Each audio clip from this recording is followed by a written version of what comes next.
Hey, what's up guys? Kool-Aid here. Welcome to another weekly patch notes and news video. I want to apologize up front if I sound differently or anything like that because I am pretty sick. I'm actually getting over it now. The last couple days were pretty miserable for me. That's the reason why I didn't get the heavy assault video out for you guys yesterday, and I feel really bad about that because I promised that I would have that up yesterday, and I woke up at noon. I was awake for about an hour, fell back asleep, woke up at 8 o'clock last night, and I'm just now starting to finally feel better. So I really want to apologize for that.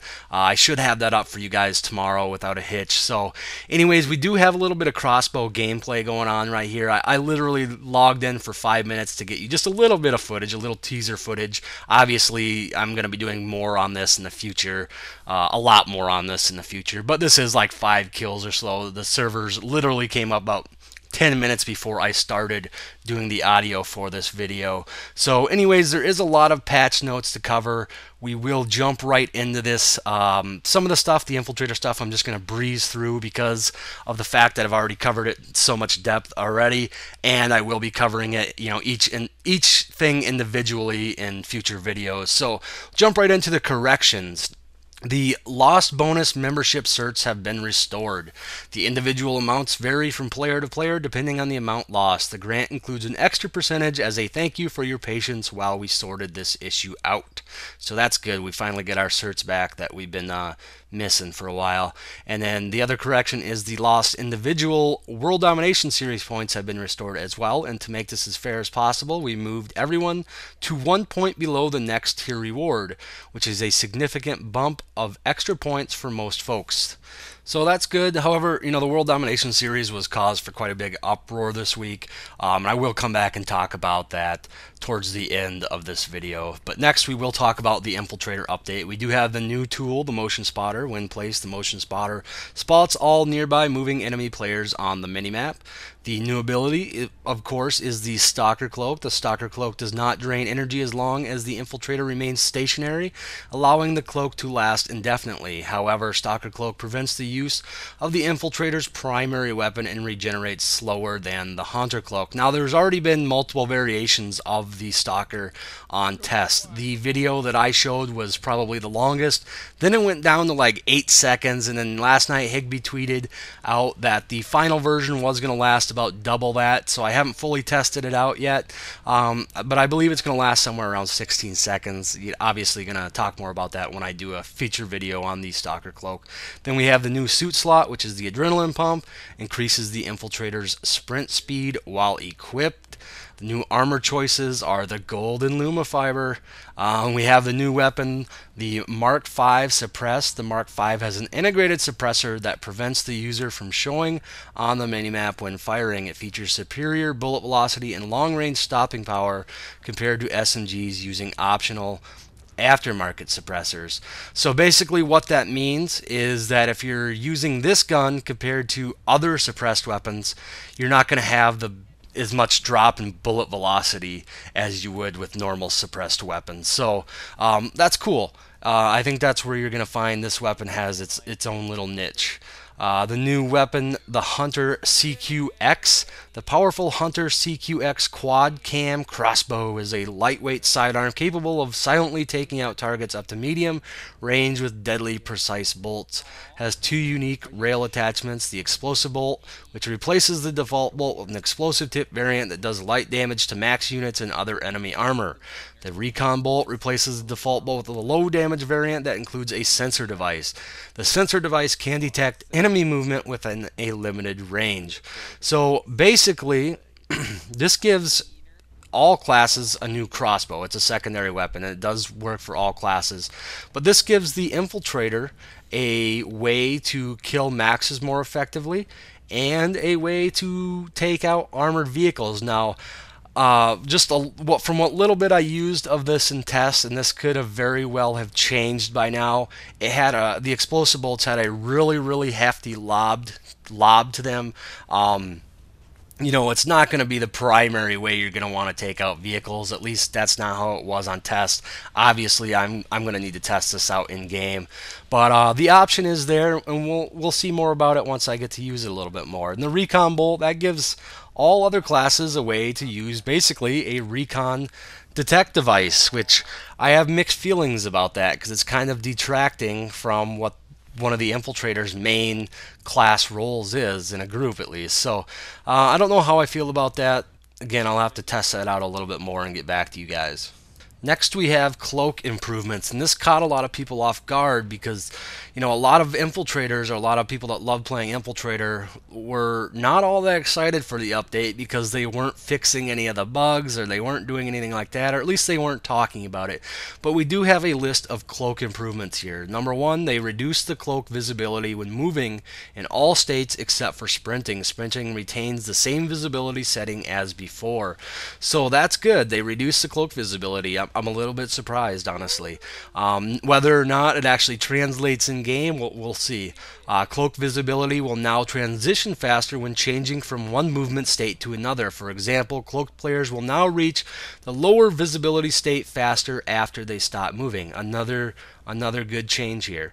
And then they also fixed a bug that was sometimes preventing the cloak visibility state from updating correctly. For example, crouching will now always enter the crouch state, no more having to move slightly to reach the lowest visibility setting.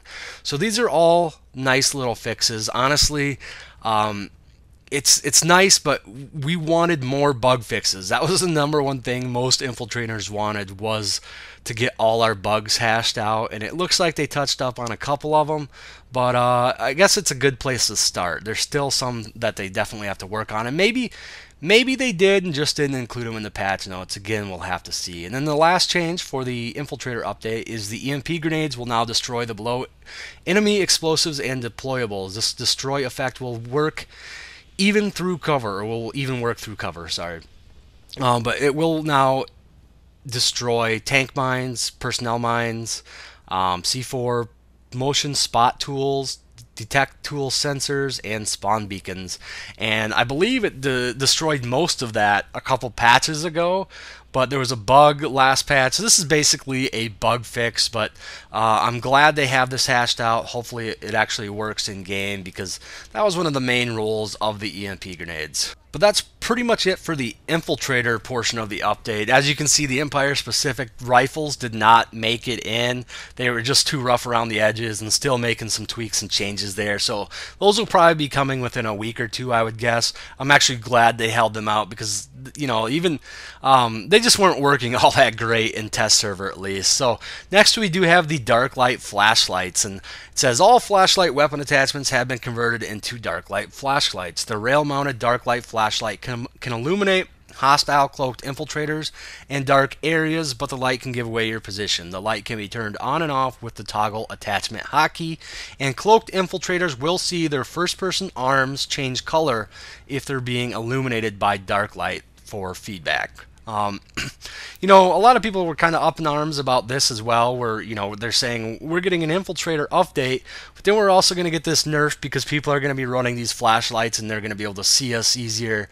Honestly, I think a lot of people might run these just to start off with, but I think most people are still going to run their foregrip or their advanced laser sight, things like that. I think the flashlights will be there, but I don't think they're going to be that big of a deal. Also, if they're on, you're going to see the player that much easier, and you're going to be able to tell if they're running that flashlight, so you're going to be able to act accordingly. I don't think this is going to be that big of a deal. So honestly, I don't plan on using them at all either. That my opinion might change a little bit more as I get in the game and play this a little bit, but honestly, I don't think it's going to be that big of a deal. Next, we have some improvements to squad boosts. They've actually returned to the depot and have been improved. The self-buff portion of the squad XP boost is now 50%, up from 30%. All squad EXP boosts now buff the squad's experience gain by 5% per boost, up from 3%. Activating squad boosts will notify squad members that one has been activated. All Alpha Squad and Heroic boosts now buff squad experience gains by 5%, including those already equipped. So just a little bit more of a reason to actually buy the squad boosts. I don't know a lot of people that actually ran these. So yeah, they're improved and they're back, I guess. That's first and foremost. They're actually there. They weren't for a while. Next, we have the Valentine's Day event stuff. stuff. For a limited time, you can purchase a pink or a black and pink variant of the crossbow. Getting kills with each special Valentine's Day weapon will unlock a unique title. And if I remember correctly, when I did purchase my normal crossbow, which was $7, these were actually $14.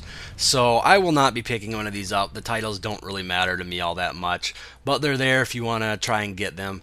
And it also says see the depot for a selection of themed items and check out the cheap date and unwanted advanced bundles for the best value. Now, I might be blind, but I just took a quick look and did not see these bundles available.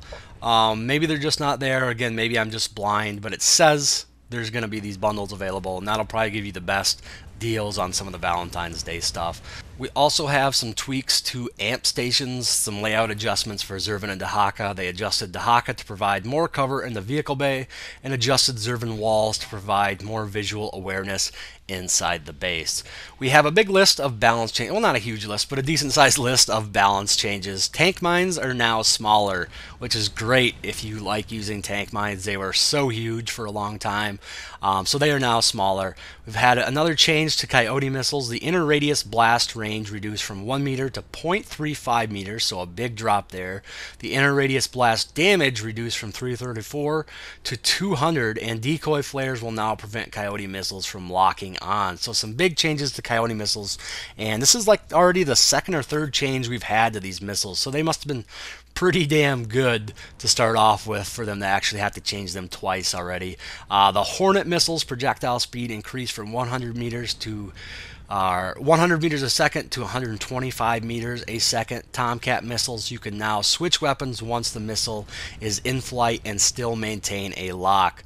The Antares LC projectile speed is increased from 700 to 800. The Kestrel projectile speed increased from 650 to 750. That is the M20 Kestrel. The M18 Locust projectile speed increased from 650 to 750. And the ESF Racer frames have had their cruising speed bonus increased. Reaver and Scythe rank 3 now grants around 35 kilometers, up from 20 kilometers per hour. The Mosquito rank 3 now grants around 30 kilometers per hour, up from 10 kilometers per hour. That's it for the ESF changes. We also have a change to the underbarrel grenade launchers. They increase the direct hit damage from 750 to 800, and that's mainly to increase the damage slightly against maxes and armor. Shouldn't affect against infantry too much. The pump action shotguns are no longer stuck in iron sights during the chamber animation, and the semi-auto scout rifles, the Shadow, the HSR-1, and the Nyx have had their minimum damage increased from 250 to 280, and had their projectile velocity increased from 500 to 550 on the Shadow and the HSR-1, and the Nyx is only 500 from 500 to 540 because it has no drop. The difference in 10 velocity is really negligible anyway. Then we have a big list of bug fixes as well. I'm not going to read through all these, however, I am going to read off the first three because they're probably the most important. The first one is they fixed a case where locked on projectiles would ignore terrain. Somebody pointed out on Reddit that pretty much every patch notes has this listed on there, so maybe sometime they'll actually get this fixed. The next one is explosives will now blow up deployables and other explosives, which is great news again for anti-tank mines. Previous to this patch, you could throw down your AT mines, throw down a sticky grenade on top of them, and it wouldn't detonate them. You had to shoot each one of them manually. You couldn't even shoot one, it wouldn't detonate the other. That was a bug that was not intended, and supposedly now it's fixed. So excuse me, combine that with the smaller AT mines, and AT mines are back in full force. And the last bug fix that I'm going to read, it says it fixed a bug that was often causing explosives to do partial damage. Explosion damage will now be more consistent across the board. And that was mainly affecting C4. You could throw a C4 next to a max sometimes and it wouldn't really do much. And that was the reason why it was a bug. So some good bug fixes here. There is a bigger list. I'll leave you guys the link to this and you guys can check them out if you want. But from now, we're going to go back and take a look at all the World Domination series changes, because this did cause quite an uproar this week. So when I logged on Friday, it took me about 5 minutes to realize that all the changes that I had read off in last week's patch notes video were just not going to work. The fact that you got so many points for capturing and so few points for defending caused a lot of bad stuff in game. Basically, it was causing people to either ghost cap just so they could get those quick World Domination Series points, or it was causing huge zergs that people would roll around and just get quick World Series domination points. And it was completely ruining the game altogether. So it didn't take long for people to realize that. It didn't take long for Sony to realize that. And they've already fixed it with this week's patch. And I'm not going to read all the value changes on here. You can check it out. But essentially what they did is they're going to reward you a lot more for defense points and a lot less for actual capturing of bases, which this might not be a permanent solution, but for the meantime, it's going to work out a lot better. Should set things back to normal somewhat. So we'll just have to kind of keep an eye on this. But it's definitely better now than it was before. Or at least it should be better now than it was before. But anyways, guys, the World Domination Series stuff was the only news that I had set aside for this week since we already talked about it. I don't have any other news to talk about. So that pretty much wraps things up. Again, I do want to apologize for not having that heavy assault video out for you. I promised it would be out yesterday. I'm going to do everything in my power to get it out tomorrow. And I also want to apologize if I sound really awkward or sick in this video. It's just because I am so sick. So anyways, guys, thanks for watching, and I will talk to you guys later.